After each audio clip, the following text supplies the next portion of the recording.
Senador Paim, presidindo essa casa, senador Cristóvão, senadores e senadoras, ouvintes da Rádio Senado, telespectadores da TV Senado. Primeiro, senador Paim, eu quero hoje aqui parabenizar a presidente Dilma pela belíssima atitude que ela teve de estender a licença maternidade às policiais militares, né? Aí com 120 dias e mais 60 dias se for necessário. Também estender essa licença maternidade à licença paternidade.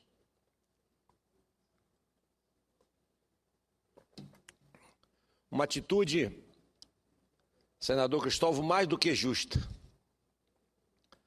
Era injusto a sociedade toda, as mulheres avançarem, terem desse direito salutar, que é de você poder assistir a sua criança nos seus primeiros dias de vida, passando todo aquele amor, todo aquele carinho, dando toda aquela atenção, a verdadeira formação de berço que é necessário para uma boa sociedade, uma boa convivência dentro da regra da sociedade. E, de repente, as nossas militares não tinham esse mesmo direito. Isso, sem nenhuma dúvida, considerando que elas trabalham dentro de uma hierarquia muito rigorosa, muito disciplinada, já passam grande hora da sua vida, ou a maior parte da sua vida, acordada fora de casa. E também não gozar desse mesmo período de licença maternidade, era uma injustiça do Brasil para com essas brasileiras de fato e de direito e de muito espírito de cidadania, que são as nossas militares, que hoje essa casa teve a grandeza de reconhecer e aprovar ontem essa igualdade que faltava às nossas militares. Senador Paim, hoje eu venho a essa casa.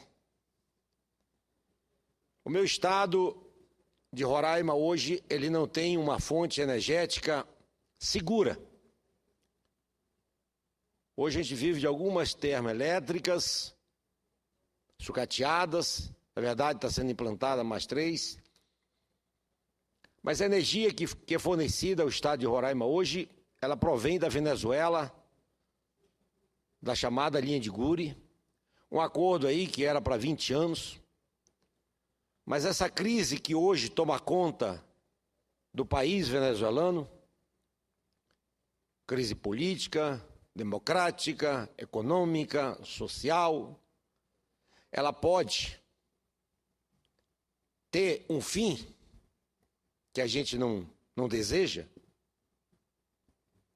muito mais grave, de guerra civil, etc., e colocar em risco o fornecimento de energia para o estado de Roraima. Imagina um estado como o nosso, que hoje vive a sua maior angústia. Os estados novatos, Tocantins, Rondônia, Macapá. Eu sempre costumo dizer que bons administradores foram para lá. Roraima deu azar. E ali, os políticos que ali estão há anos se preocuparam e levaram na mala só a fama da corrupção, uns da FUNAI. Colocou Roraima em todos os ismos. Clientelismo, favoritismo, paternalismo. E esses ismos colocaram Roraima no verdadeiro abismo. Resultado que hoje, senador Paim, o meu estado vive Crise generalizada. Crise na saúde, crise na educação, crise no setor produtivo, crise na educação e agora com uma crise eminente no setor energético. Mas o governo federal mostrou essa preocupação em levar para Roraima o leão de Tucuruí, que já chegou em Manaus. Mas ao passar de Manaus para Roraima,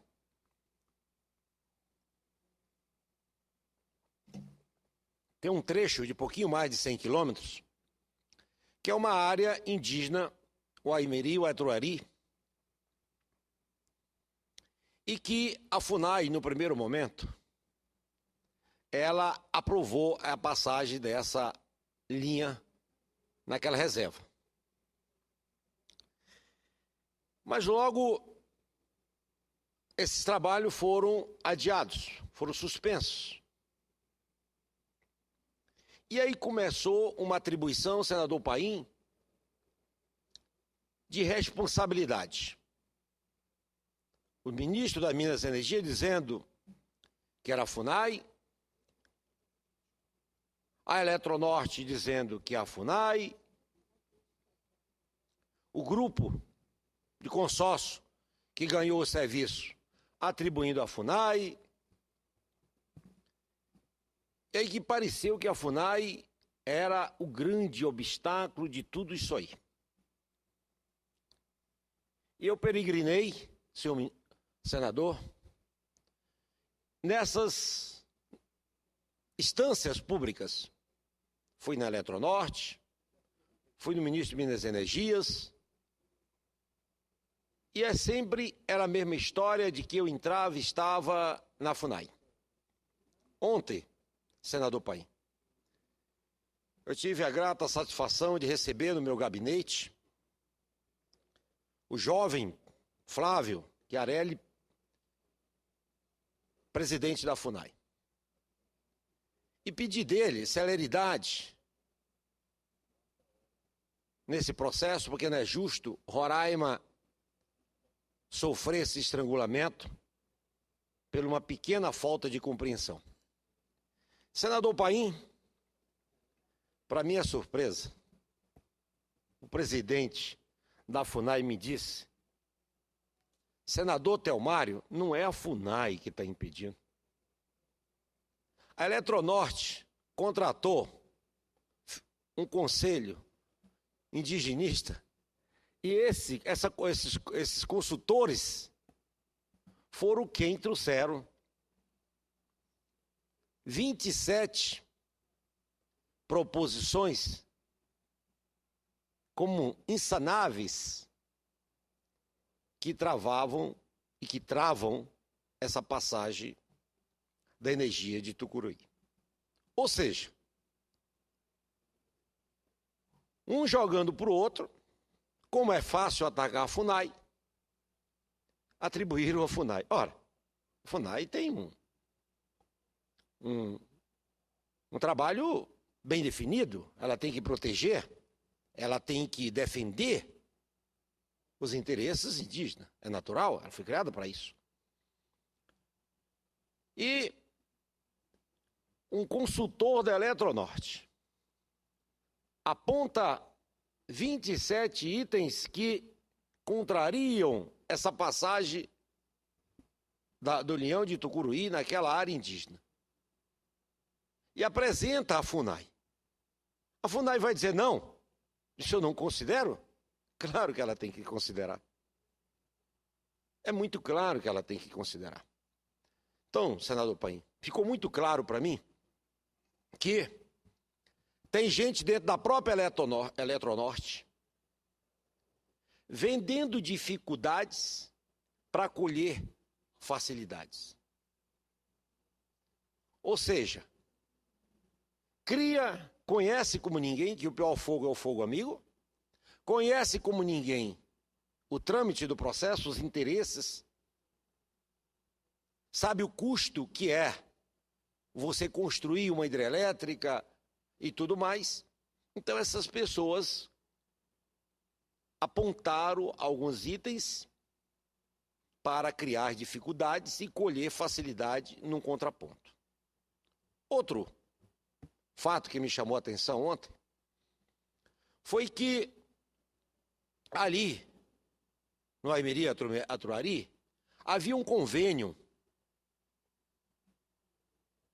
antigo, se não me falha a memória, entre a Eletronorte e aquela comunidade.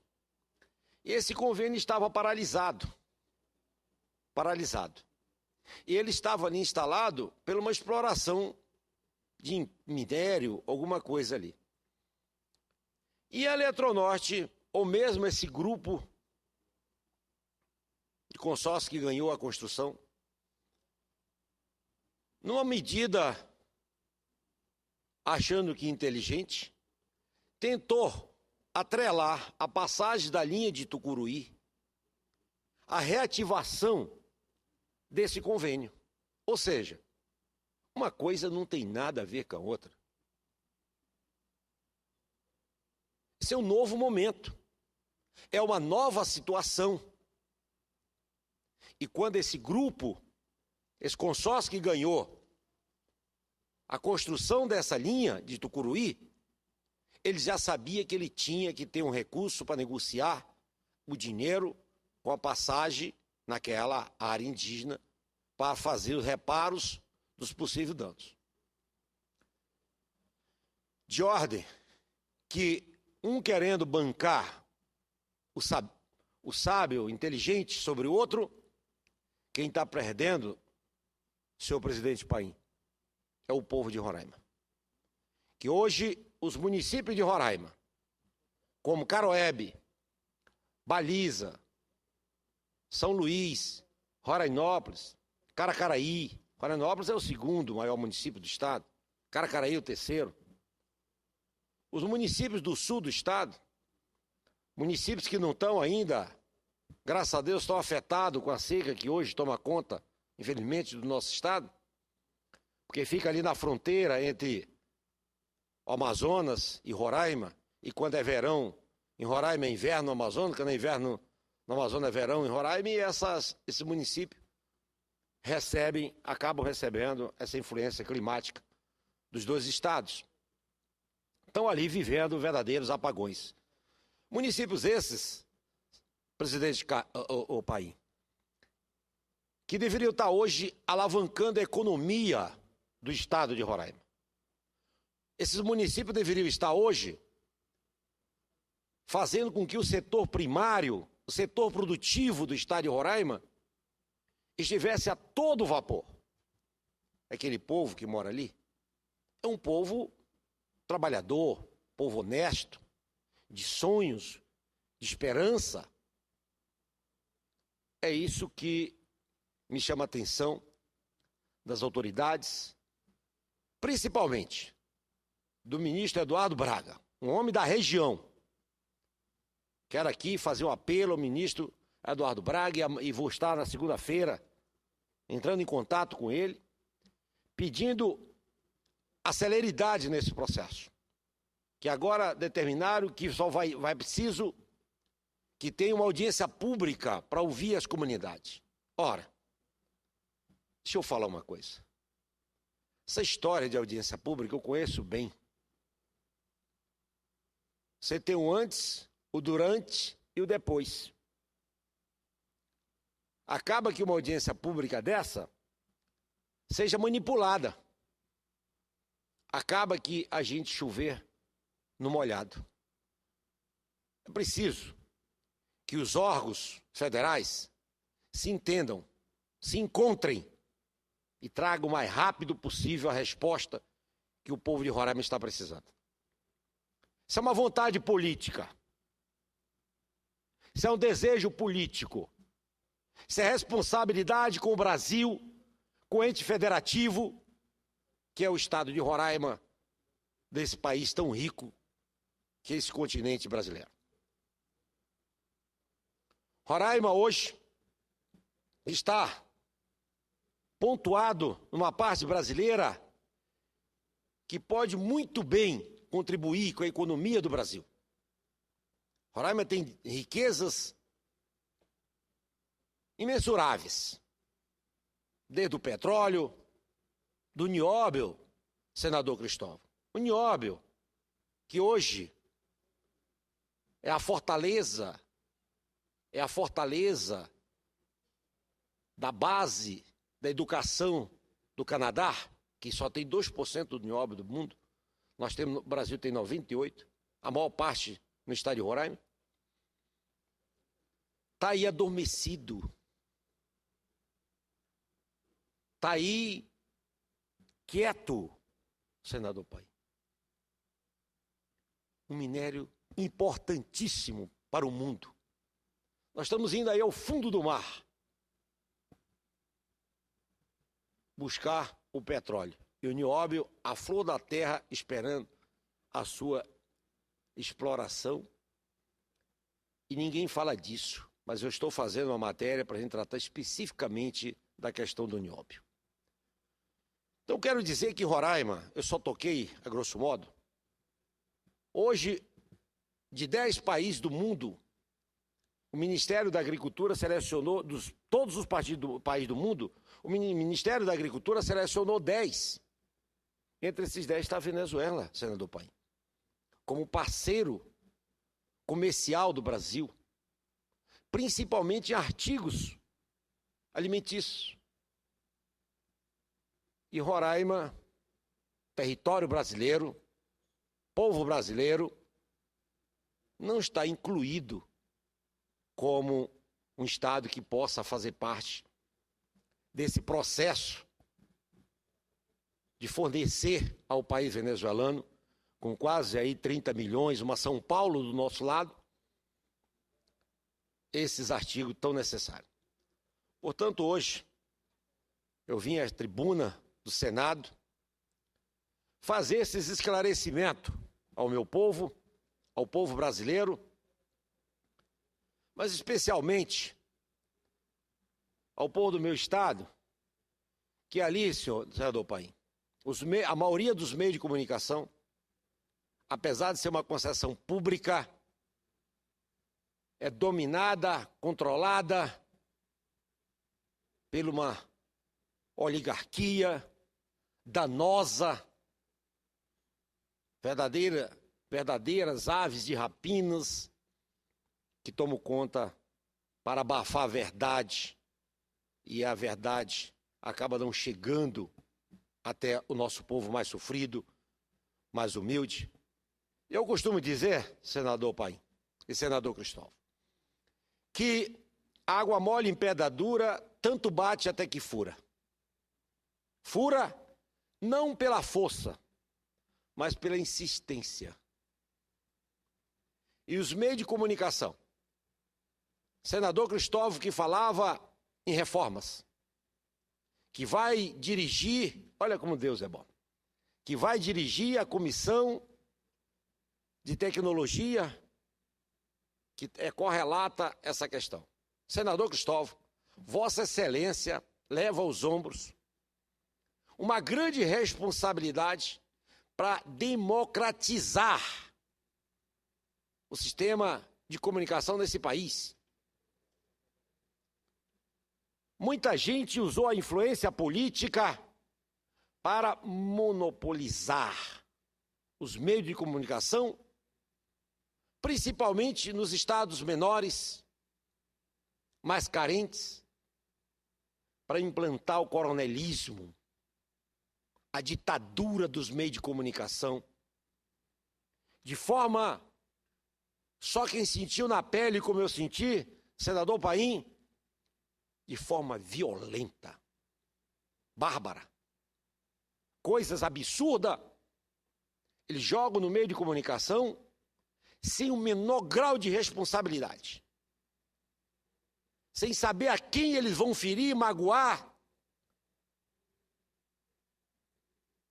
Depois, as consequências,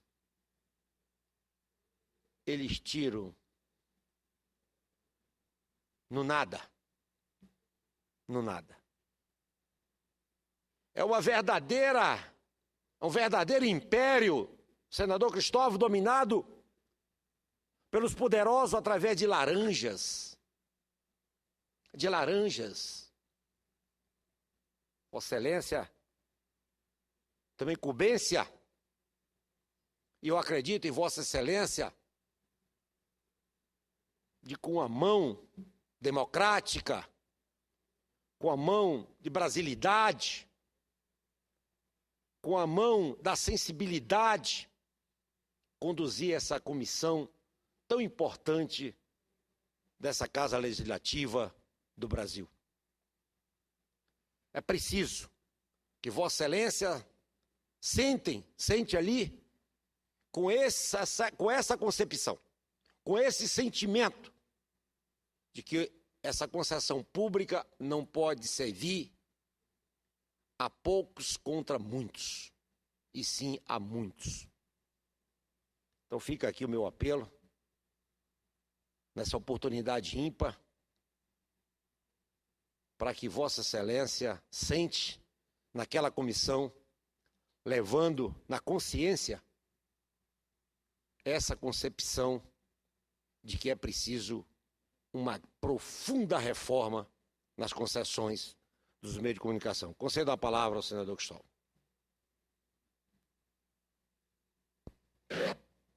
Senador, sobretudo para agradecer o seu papel na minha indicação para presidente da Comissão de Ciência, Tecnologia e Inovação. É uma indicação do meu partido, decidida pelos 5, além de mim 6 senadores do nosso partido. E o senhor teve um papel importante nessa indicação, eu lhe agradeço muito. E pode ficar certo, eu vou fazer o possível para seguir sugestões como essas suas e espero contar sempre com a sua presença, se não fisicamente, se não escolher ser membro dessa comissão, mas fora dos debates para me chamar a atenção de agendas, de propostas, de sugestões. Eu espero realmente fazer um trabalho ali que dê ênfase ao lado da ciência, da tecnologia, da inovação, também a Comissão da Comunicação, e eu espero que a gente possa fazer um bom trabalho. Mas aqui é só para agradecer a sua indicação para que eu possa assumir esse posto. Senador Cristóvão, quem ganha com a indicação de Vossa Excelência para uma comissão dessa tão importante é nosso partido, é o Congresso Nacional, é o Senado brasileiro e é o povo brasileiro. Eu não tenho nenhuma dúvida de que Vossa Excelência não é movido a nenhuma pressão que não seja a da democracia, a da igualdade e, sobretudo, da brasilidade. Portanto, senhor presidente, eu encerro as minhas falas, a minha fala aqui no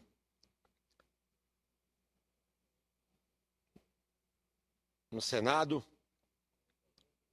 agradecendo aos servidores do Senado que têm sido um verdadeiro baluarte, quem faz acontecer essa casa. Eu sempre digo que o senador é passageiro. Quem fizer da política meio de vida já está fugindo dos princípios da política. A política é para servir. E aqui quem faz acontecer o Senado são esses servidores. Pessoas dedicadas, do bem. E quero reiterar que sempre que for necessário, o senador Telmar estará do lado dos servidores do Senado.